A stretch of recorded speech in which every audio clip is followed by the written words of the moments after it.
অসমত বিভিন্ন সময়ত দেখা যায় যে মুছলমান মানুহক তুচ্ছ কৰিবলৈ কিছুমান নাম ইউজ কৰা হয়। কেতিয়াবা হে গেদা, কেতিয়াবা হে মিয়া, আকৌ কেতিয়াবা হে মোল্লা, আকৌ হে কেতিয়াবা জিহাদী। সেই তালিকাত নতুনকৈ এটা নাম অন্তৰ্ভুক্ত কৰা হ'ল, সেয়া হ'ল ইছলামগিৰি। অসমৰ এজন কথাকথিত ইউটিউবাৰে এই নাম অন্তৰ্ভুক্ত কৰিলে।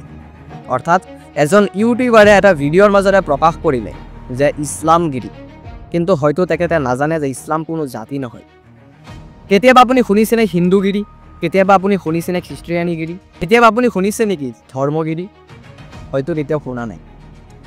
কিন্তু জাতিৰ নাম লৈ আমি গিৰিটো লগাব পাৰোঁ, কিন্তু তেখেতে নাজানে যে ধৰ্ম লৈ আমি কেতিয়াও গিৰি লগাব নোৱাৰোঁ। কিন্তু ইছলাম এটা ধৰ্ম। আপুনি যদি মুছলমানগিৰি ক'লে হয়, এক কথাত আমি মানি ল'লোঁ হয়। আপুনি যদি মিয়াগিৰি ক'লে হয়, তথাপি মানি ল'লোঁ হয়। কিন্তু আপুনি কৈছে ইছলামগিৰি। আপুনি পাহৰি গৈছে যে ইছলাম এটা ধৰ্ম।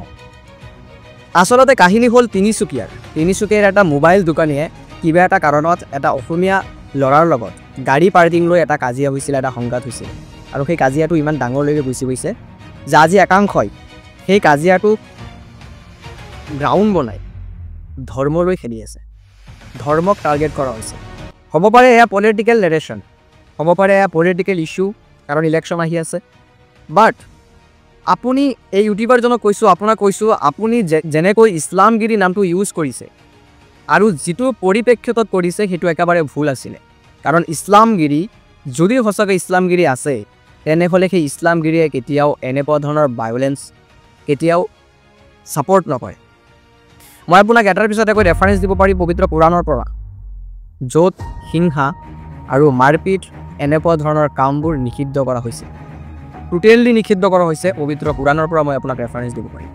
আনকি যদি আপুনি ChatGPT প্ৰশ্ন কৰে যে এই পৃথিৱীৰ কোনখন ধৰ্ম আটাইতকৈ বেছি শান্তিপূৰ্ণ, তেনেহ'লে ChatGPTয়ে লিষ্ট দিয়ে, আৰু সেই লিষ্ট, সেই তালিকাৰ প্ৰথম ৰেংকিং 1ত যিটো ধৰ্মক ৰাখে সেইটো ধৰ্ম হ'ল ইছলাম।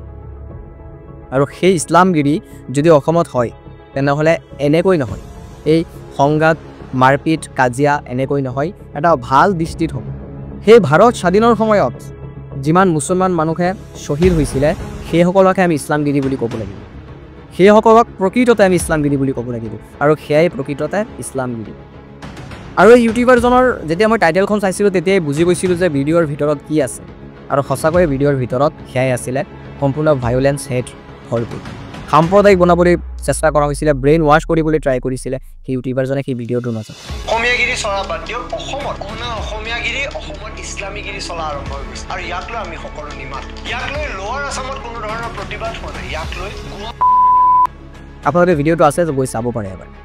আৰু সেই ইউটিউবাৰজন এনেকুৱা এজন ইউটিউবাৰ যিজনে নেকি চকুৰ আলীৰ নিচিনা মানুহক, প্ৰিন্স মানুহক নিজৰ পডকাষ্টত মাতে।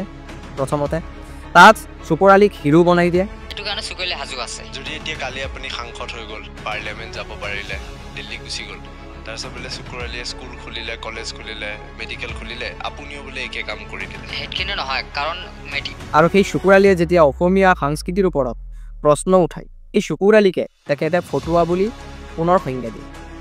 এই সংস্কৃতিটো সলনি হ'ব লাগে, এই ফটুৱাবিলাকক বন্ধ কৰিব লাগে। আৰু এই ফটুৱাবিলাকৰ কথা যেনেকৈ তেওঁ এনেকৈ পাব্লিকৰ মাজত অপেনলি ক'ব পাৰে, এটাই কাম কৰিব লাগে, জেলত ভৰাই দিব লাগে। তেনেকুৱা গেম প্ৰথমতে ময়ে মাতি আনি ময়ে তেখেতক হিৰো বনাই দিলোঁ। মানুহে মোৰ ভিডিঅ' চালে, আৰু তাৰপিছত ময়ে তাক ফটুৱা বুলি ক'লোঁ, মানুহে মোৰে ভিডিঅ' চালে। আৰু এই ইউটিউবাৰজনৰ মানসিকতা, এই ইউটিউবাৰজনৰ কি ধৰণৰ মানে চেন্স, যদি আপোনালোকক মই দেখুৱাবলৈ যাওঁ আপোনালোক আচৰিত হ'ব। এটা পডকাষ্ট হৈ আছিলে মন্ত্ৰী পীযুষ হাজৰিকাৰ পত্নী আইমী বৰুৱাৰ লগত, আৰু তাত অন্তিমটো সময়ত গৈ কয় যে মেম আপুনি কমেণ্টছ পঢ়ে নেকি?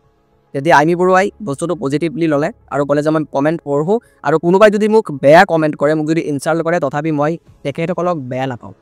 কিন্তু তেতিয়া এইজন ইউটিউবাৰে কি কয় আপোনালোকে নিজে শুনক। শেষত মই আপোনাক সুধো, কমেণ্টছৰ কথা কি ক'ব? আমাৰ খং উঠি যায় থাকে, বিচাৰি উলিয়াও নেকি IP এড্ৰেছ?